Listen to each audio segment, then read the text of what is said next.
Hola, bueno, estamos de nuevo.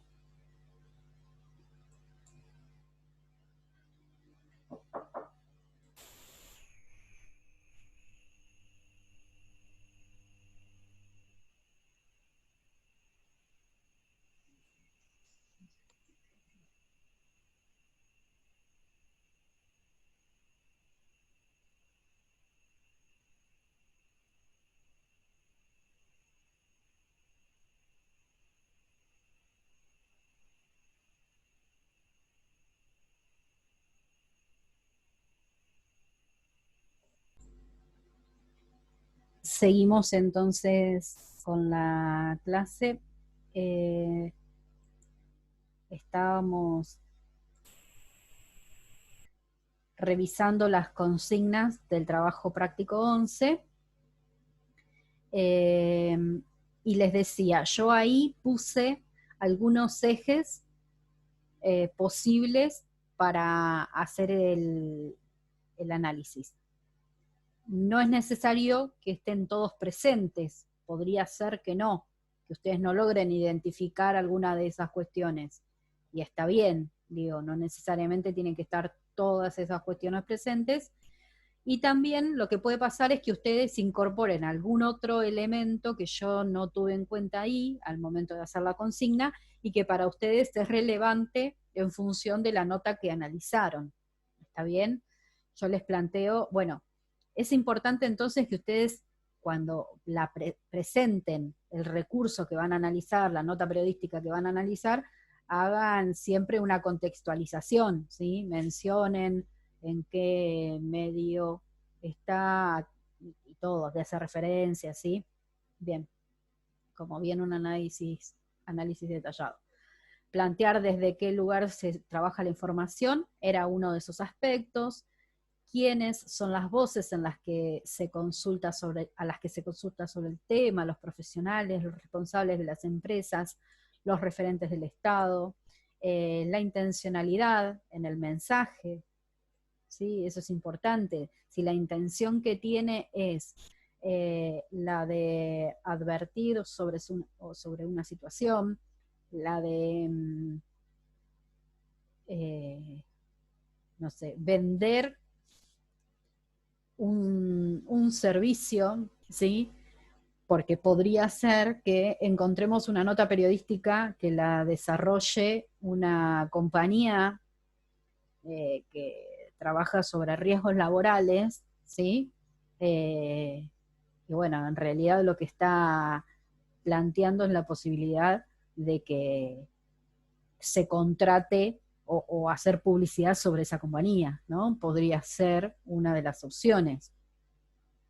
Eh, o si quien es el que transmite la información es parte de un organismo público, en ese caso la intención va a ser la de promover derechos, la de no sé, plantear el rol del Estado en una problemática de esas en particular.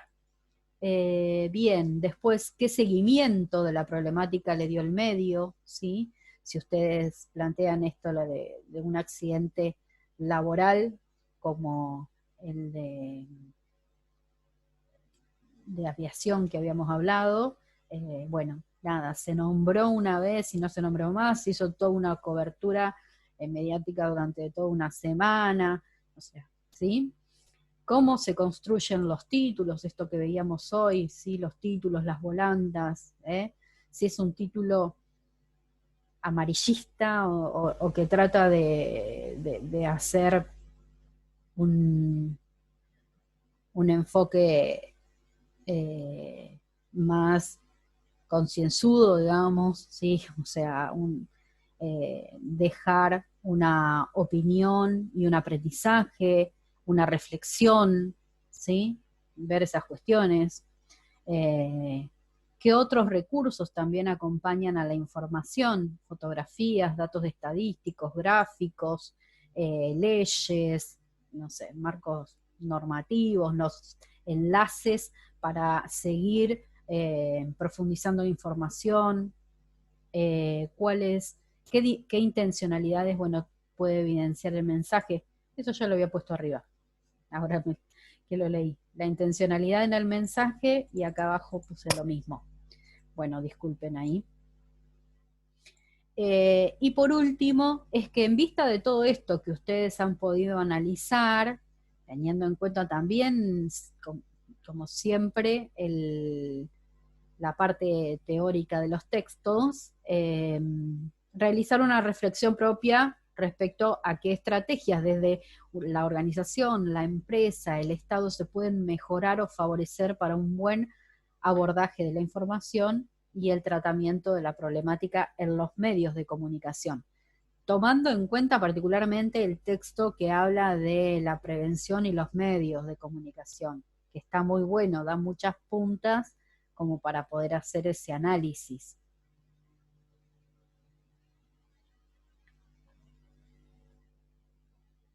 Bien. ¿Alguna duda entonces respecto de esto? No, profe, por el momento no. Bueno. Yo no les voy a dar un tema nuevo porque quiero darles tiempo que ustedes puedan terminar con esto para no, digamos, plantear un tema mucho más allá. Pero lo que sí les quería presentar, ¿se acuerdan que en un momento hablamos de la posibilidad de darles algunas actividades optativas para que ustedes puedan trabajar algunas herramientas sobre escritura académica, eh, escrituras de informes, digamos, los modos en que se desarrolla la escritura académica, le decimos a lo que es en la academia, que sería la universidad o el estudio terciario, la universidad, es la academia, por eso se le dice la escritura académica, ¿sí? Que está muy cercana también a la escritura profesional.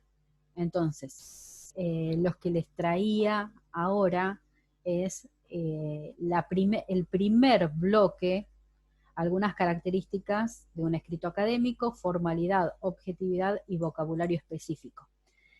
En realidad tengo 3 bloques armados con algunas cajas con una caja de herramientas para la escritura, ¿sí? No es obligatorio, sí por ahí se los recomiendo para que en los tiempos en que ustedes van a ir eh, eh, teniendo, digamos, un poquito más livianos, si es que los tienen, lo puedan recuperar. O que en el momento que quizás, no sé, terminemos el año, guárdense el material y en algún momento quieren volver a realizarlos, estaría bueno, digo.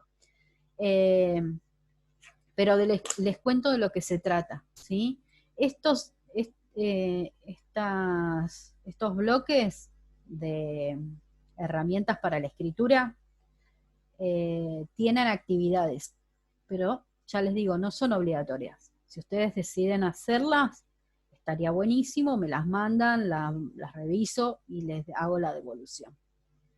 Este primer bloque, entonces, plantea algunas características esenciales de cómo se realiza la escritura académica, ¿sí? ¿Qué cuestiones hay que tener en cuenta? La formalidad del texto, la objetividad y el vocabulario específico. Bueno, ahí está como la introducción, que es lo que yo recién les decía. Cuando escribimos en todos los ámbitos, científicos, culturales, periodísticos, escolares, siempre realizamos una tarea que exige una revisión constante de las ideas que se van colocando en el papel. Se trata de ajustar la información al lector. ¿Sí? Siempre nosotros cuando escribimos no escribimos para nosotros, siempre escribimos para un otro que los va a leer, ¿está? Entonces cuando ustedes realizan un trabajo práctico o cuando desarrollan un tema para poder presentarse en un final, ¿sí? Como el de físico-química o el de química, digo, ustedes van organizando ese texto, esa presentación del tema, en función de las expectativas que también va a tener el que los va a escuchar.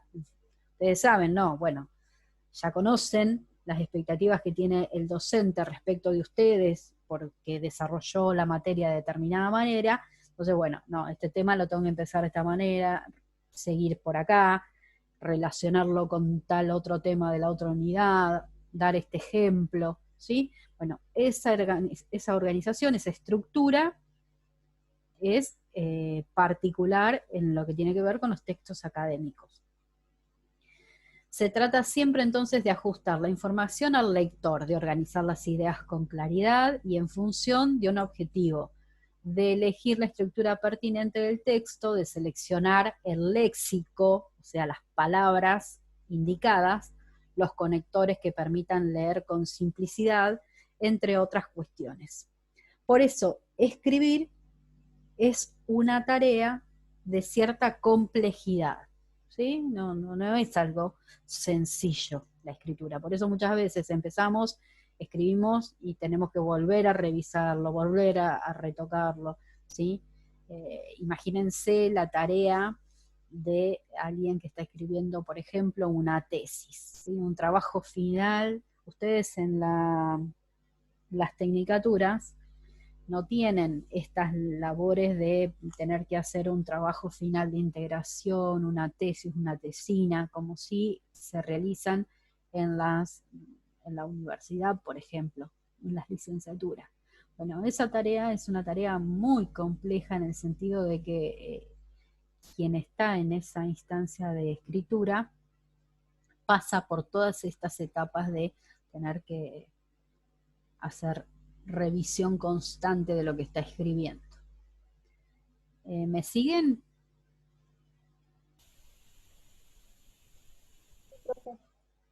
No es lo mismo entonces escribir un informe. Perdón, retomo un poquito más arriba. Los textos profesionales y académicos responden a una serie de características en función de los espacios donde circulan, ¿sí? Los lectores interpelados, o sea, a los cuales nosotros nos dirigimos, y el objetivo con el que se inscriben, con el que se escriben. No es lo mismo un informe, una monografía, un artículo de investigación, una tesina, u otros escritos académicos. Sin embargo, muchos de estos géneros comparten una serie de rasgos lingüísticos y o estrategias discursivas en función de producción de determinados efectos. En este bloque, lo que primero se trabaja es el registro formal. El registro quiere decir la escritura, cómo escribir con mayor formalidad, cómo construir la objetividad y cómo seleccionar las palabras adecuadas. Bueno, entonces ahí el primer ejercicio es que les plantea dos textos, ¿sí? Dos textos donde se relata sobre lo mismo, pero el modo en que se realiza la escritura es totalmente diferente, ¿sí? En el primer texto dice: después de leer el corpus del material obligatorio, me encontré con el material aportado por la materia de legislación y normativa, en el cual había un texto llamado Estado y Educación en las sociedades europeas de Manuel Puelles Benítez.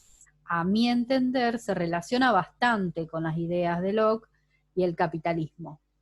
Ambas lecturas se centran en el concepto de la evolución social de la historia y dejan claro que los pensamientos anteriores a Locke centran a la sociedad como dos conjuntos bien diferenciados. Y sigue, ¿sí? Y sigue el texto. Ahí tienen algunas palabras que están marcadas, ¿las ven? Material, material, me encontré, a mi entender, bastante, centran, los pensamientos, centran a la sociedad. ¿Qué les parece, por qué les parece que esas palabras están marcadas? Se repiten mucho por ahí palabras parecidas. Bien, la repetición entonces es una de las características, sí. ¿Qué Y más? cuando dice, a mi entender, está dando su opinión. Y más arriba dijimos que había que ser Claro, está objetivo. dando palabras más subjetivas. Bien, entonces, la repetición, la subjetividad, ¿sí? Como otro de los elementos. ¿Qué más? Ahí en... Eh, Sí, a ver, sigan. Muy bien.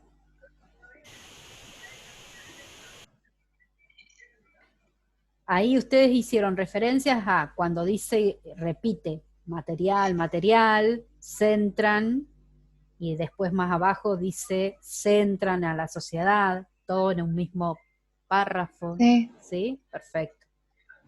Después marcaron la subjetividad, que está en me encontré y Me en encontré, a mi entender, y a mi entender. Muy bien.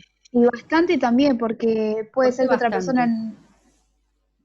y porque una persona puede decir, puede entender que no se relaciona nada, y ella dice que se relaciona bastante. Y por ahí yo entiendo que para mí no se relaciona, no se relaciona nada. Eso también es subjetivo. Piensen, o sea, tratando de reflexionar sobre los rasgos de un texto formal, ¿sí? Como dice acá, un informe Sí. profesional o académico será leído y evaluado en el marco empresarial bueno, ahí está mal, o universitario por especialistas en el tema, Sí. ¿no? Esta particularidad implica, entre otras cuestiones, seleccionar un registro formal que debe ser sostenido a lo largo del trabajo. Bien, entonces estoy pensando, me estoy parando desde un texto, un informe formal, ¿sí? Desde la formalidad. Informal.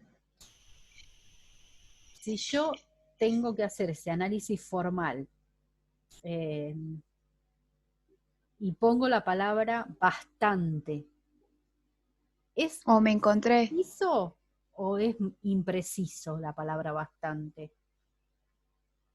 Impreciso. Por ejemplo, ustedes si tuvieran que hacer un informe de riesgo, de análisis de riesgo, ¿sí? Eh, ustedes pondrían, ¿es El tema es que bastante bastante no termina de riesgoso? convencer. No, es muy riesgoso. Claro, o sea, tienen que ser los más preciso posible. Entonces la palabra Sí, y bastante, convincente, porque bastante no, si vos no estás convencida no puedes poner bastante. claro, claro. Bien, entonces por eso está también marcada la palabra bastante, ¿sí? Porque Sí, es muy impreciso o porque no logra definir concretamente la situación, ¿sí?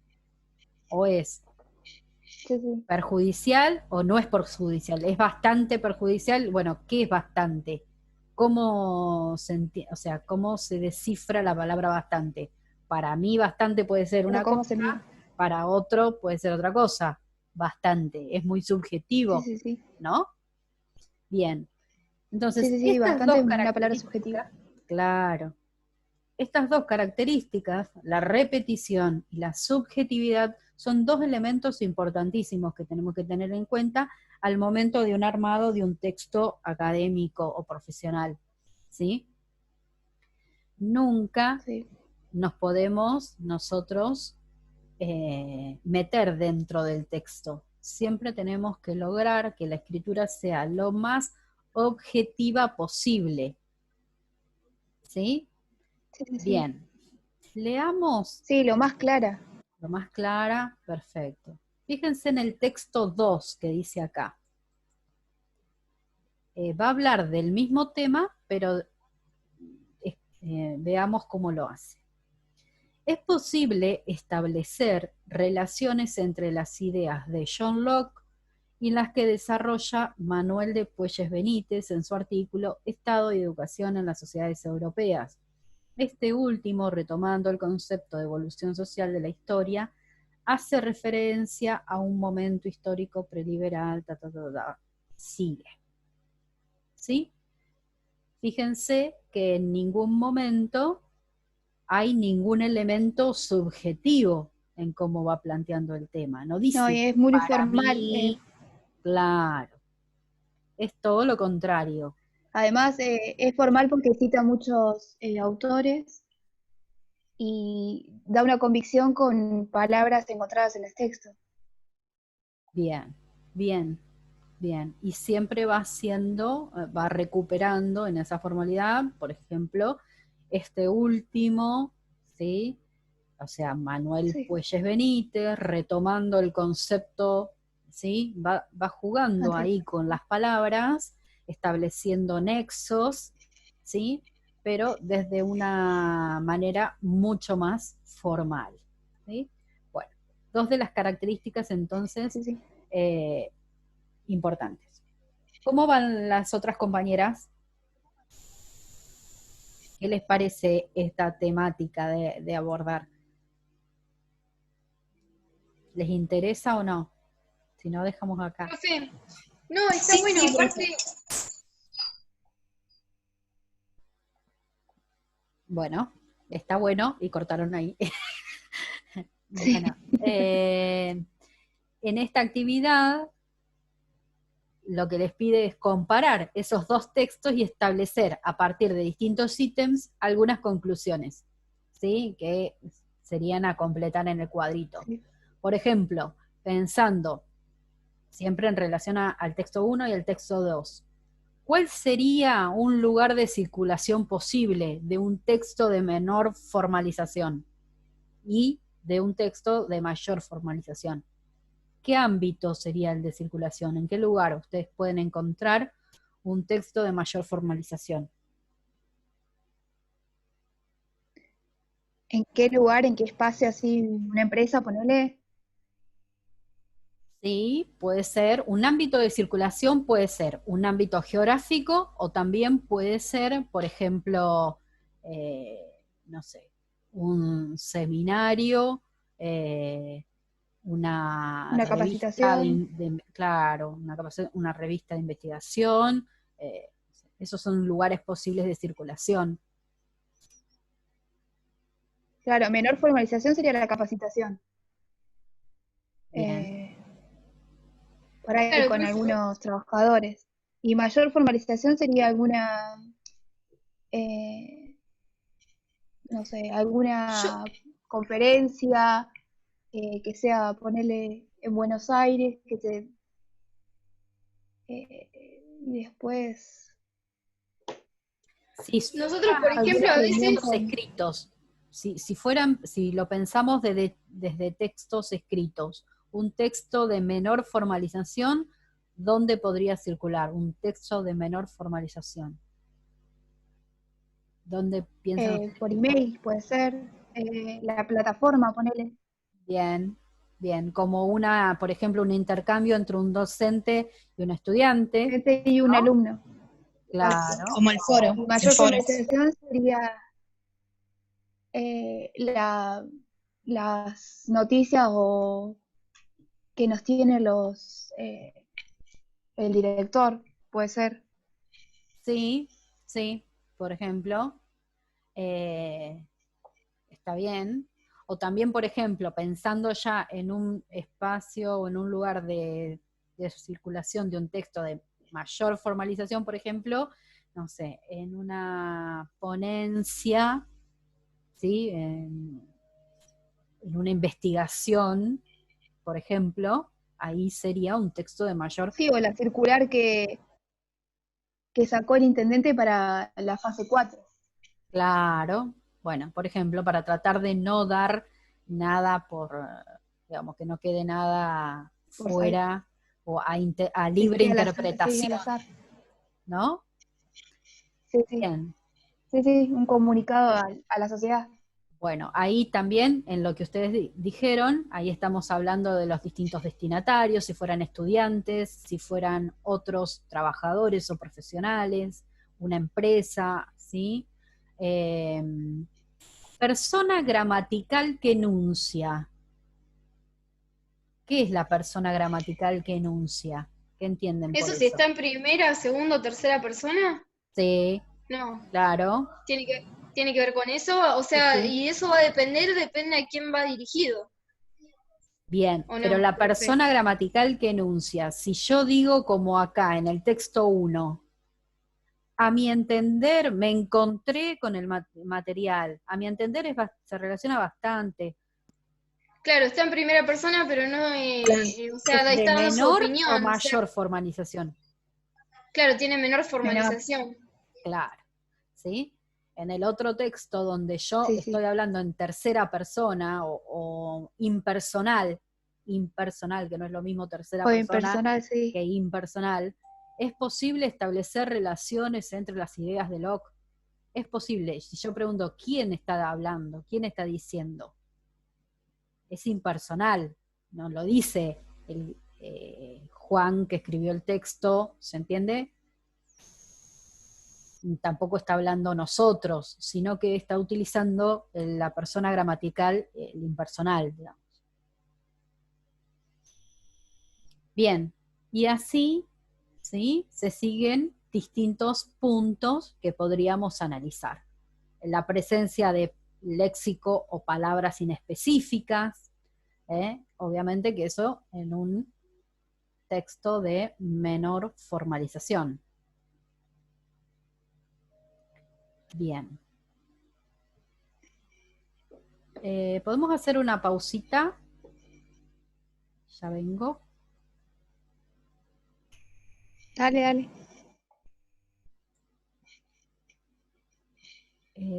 Pauso la grabación y la seguimos ahora.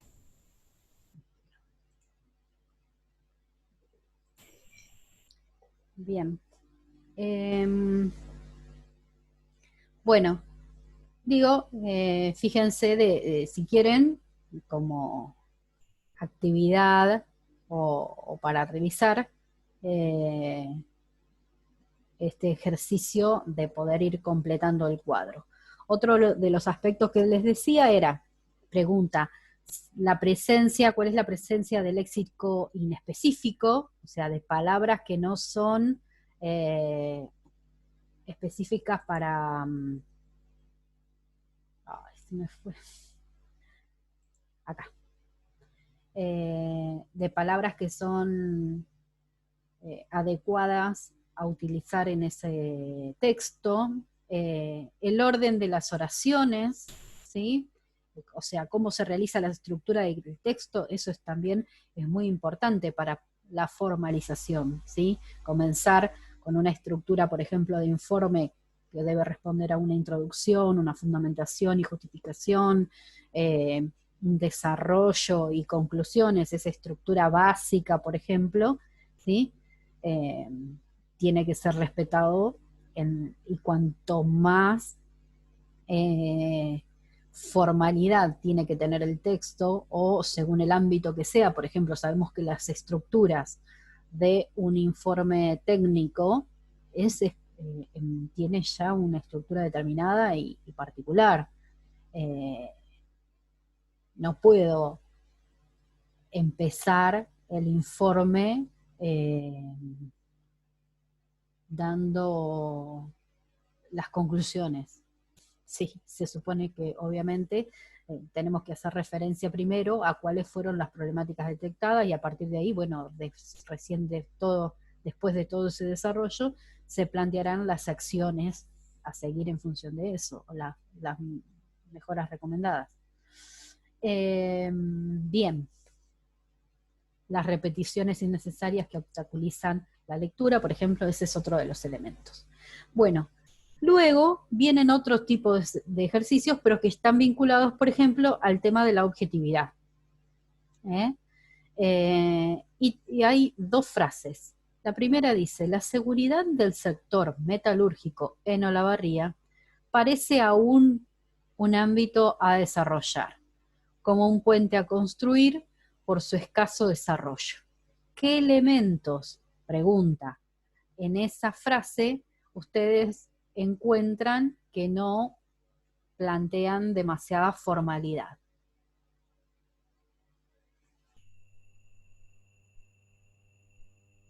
parte que dice parece aún. ¿No? Parece, bien. ¿Y qué más?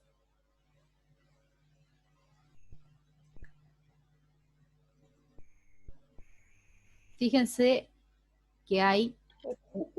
¿Eh?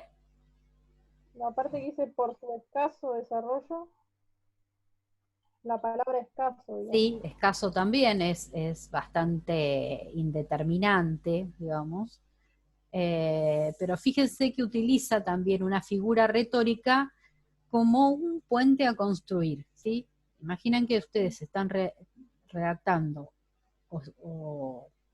o están leyendo, podría ser, un informe técnico en particular que está hablando sobre algo que es bien concreto, la seguridad en el sector metalúrgico en Olavarría, ¿sí? Y está utilizando una metáfora para referirse a ese tema que es muy concreto, ¿sí? La seguridad en el sector metalúrgico en Olavarría parece un ámbito a desarrollar, como un puente a construir. O sea, es innecesario poner una metáfora, utilizar elementos de tipo poético, digamos, o metáforas afectivas, como es la de un puente a construir, para referirse a un tema puntual o a un análisis puntual del ámbito de la industria metalúrgica. ¿Se entiende? Entonces, el otro enunciado dice, en el ámbito del sector metalúrgico, la seguridad constituye un elemento central en el desarrollo integral de las empresas. ¿Qué diferencia le encuentran con el primer enunciado? Y este es más concreto, más convincente. Bien. Los dos enunciados anteriores pueden integrarse en una descripción de una situación respecto a la seguridad empresarial. Sin embargo, el primero difiere del segundo en tanto se expresa desde una primera persona, ¿sí? Y utiliza una metáfora afectiva, puente a construir, dando a entender una serie de sentidos a desentrañar. En los textos profesionales y académicos, en tanto buscamos aportar datos objetivos que apoyen y persuadan sobre ideas planteadas, se evita el lenguaje fuertemente expresivo, metafórico o figurado, que opaca la referencia, ¿sí? O sea, es innecesario el uso de este tipo de lenguaje, ¿sí? Expresivo, metafórico, figurado. Tiene que ser lo más concreto, claro, concreto, preciso posible, objetivo. El segundo punto ahí les plantea esto, lo que decíamos, cuál es la posición, la postura del autor en el texto, ¿sí? La primera persona, cuál es la persona gramatical. Y eso tiene que ver con darle también objetividad al texto y una cierta neutralidad. Un tema a plantearse entonces es cómo se expresan las ideas. ¿Se debe personalizar el discurso profesional y académico o no? El autor del trabajo dirá yo o dirá nosotros. En función a lo que se utiliza en los textos académicos, en general, es la tercera persona del plural, ¿sí? El nosotros, o la figura, la figura gramatical impersonal, ¿sí? Podemos decir nuestro análisis sobre el área, tal área, digamos, de la empresa, establece que, ¿sí? Y ahí le damos determinada formalidad y objetividad. O podríamos decir también el análisis realizado en el sector X de la empresa, ¿sí? Nunca plantearlos desde una primera persona. Bien, la función de la objetividad no se utiliza la primera persona del singular al estilo de yo pienso que o yo opino que, sí puede usarse sí puede usarse el nosotros, aun cuando el autor sea una sola persona, ¿sí? Lo importante también es que ustedes, cuando desarrollen textos académicos, todos estos elementos les sirven para hacer cualquier trabajo práctico, cualquier monografía, cualquier tipo de informe que tengan que realizar. Lo importante es que cuando lo realicen, cuando hagan la escritura de un texto, respeten a lo largo de todo ese texto una misma persona, revisarlo, porque a veces uno, cuando va escribiendo, no se da cuenta y una parte la pone como si fuera de nosotros, ¿sí? Para nosotros, ¿sí? Pero en otras partes del texto lo dice como si fuera una sola persona que estuviera hablando, ¿sí? Es importante analizar la persona gramatical. Marianela. Sí, sí. Ay. Sí, sí, sí, está. Bueno, consideremos sí puede usarse en nosotros, aun cuando el autor sea una sola persona. Se trata de un plural, también denominado plural genérico. Consideramos que, concluimos a partir de las siguientes consideraciones que, sin embargo, lo recomendado es recurrir a expresiones impersonales, como por ejemplo, se puede afirmar que, se considera que, es posible que, ¿sí? Entre otras. Este tipo de formulaciones no puede detectarse quién es el sujeto, lo que genera un efecto de neutralidad y objetividad, que es lo mejor. Y ahí tienen ejemplos. Habitualmente suele decirse que el control de los índices de seguridad en las empresas resulta un obstáculo difícil de sortear para los profesionales. En particular en las empresas que siguen sosteniendo culturas organizacionales basadas en la tradición que pasa de generación en generación. El presente informe, el otro enunciado,